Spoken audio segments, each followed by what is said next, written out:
홍콩 아파트 단지에서 화재 참사가 발생한 지 사흘째를 맞고 있습니다. 사망자 등 인명피해도 계속해서 늘고 있는데요. 베이징 연결합니다. 배산지 특파원. 네, 베이징입니다. 네, 홍콩 당국이 이번 화재와 관련해서 공사 관계자 2명을 추가로 체포했다고요. 네, 이번 홍콩 아파트 참사의 주범은 외벽 전면에 설치된 대나무 비계와 스티로폼 단열재 등이 꼽히고 있습니다. 홍콩 경찰은 공사 책임자 3명을 과실치사 혐의로 체포한 가운데 건물 관리회사 사무실에 대해서도 압수수색을 진행했습니다. 추가로 공사 컨설턴트 회사 임원 2명을 추가로 체포했는데요. 수사당국은 구조적, 관리적 실패가 겹친 인재 가능성에 무게를 두고 있습니다. 책임자들이 중대한 과실을 저질러 대규모 사상자로 이어졌다고 판단하는 겁니다. 반부패 조사국은 총 3억 3천만 홍콩 달러, 우리 돈 621억 원 규모의 보수공사 예산과 집행 과정의 부패 여부에 대한 조사도 들어갔습니다.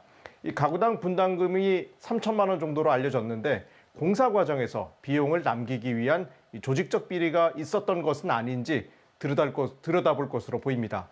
일부 매체들은 해당 업체가 안전 규정을 상습적으로 위반했다고 보도했습니다. 자, 이런 가운데 공사인부들이 대나무 비계 앞에서 담배를 피우고 있는 영상이 급속도로 확산되고 있습니다. 이 경찰은 공사장 인부들의 흡연으로 인한 실화 가능성도 배제하지 않으면서 고강도 조사로 이어질 가능성도 커지고 있습니다. 자, 현재까지 128명이 숨진 걸로 확인이 되면서 1948년 이후에 홍콩에서 발생했던 최대 인명피해로 기록될 것으로 보인다고 하죠? 네, 그렇습니다. 이번 화재는 이 176명이 숨진 1948년 이 윙온 창고 화재 이후 77년 만에 가장 큰 인명피해가 발생한 화재로 기록됐습니다. 앞으로도 사상자가 늘어날 수 있어서 홍콩 역사상 최악의 화재가 될 가능성도 있습니다. 이 홍콩 당국은 이번 사고로 128명이 숨졌다고 공식 발표했습니다.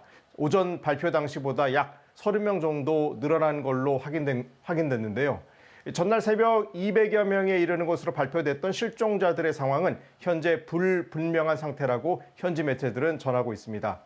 이 경고가 울리지 않았다는 주민들의 진술이 이어지고 있는 데다 아파트 구조가 밀집형으로 복잡해 화재 당시 빠져나오지 못한 사람들이 상당수였을 것이란 추정이 가능합니다. 또 낮 시간이어서 젊은이들은 일을 나가고 노년층이 남아있을 가능성이 큰 만큼 고령자들의 피해가 커질 수 있는 상황입니다. 이 소방당국은 1250명의 소방 구조 인력을 투입해 저층부터 고층부까지 화재를 진압하며 집집마다 수색과 구조에 나섰습니다. 이 수습된 시신 가운데는 어린이로 추정되는 시신 2구가 발견되기도 했는데요.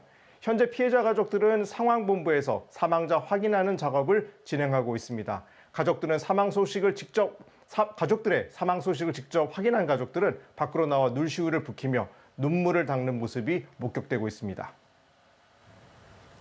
네, 홍콩 전역이 침통한 분위기 속에 주요 행사들이 축소되거나 연기될 가능성도 있다고요. 네, 홍콩 정부는 먼저 정부 청사 등의 조기 개항을 검토하고 이 공무원들을 재난 대응 업무에 투입하기로 했습니다. 시내 곳곳에서는 자발적으로 돕겠다는 시민들의 움직임도 이어지고 있는데요. 애도의 뜻을 표하려는 시민들을 위해 공식 애도 공간도 마련하기로 했습니다. 이 정부가 주관하는 기념행사들은 대부분 취소되거나 연기됐습니다.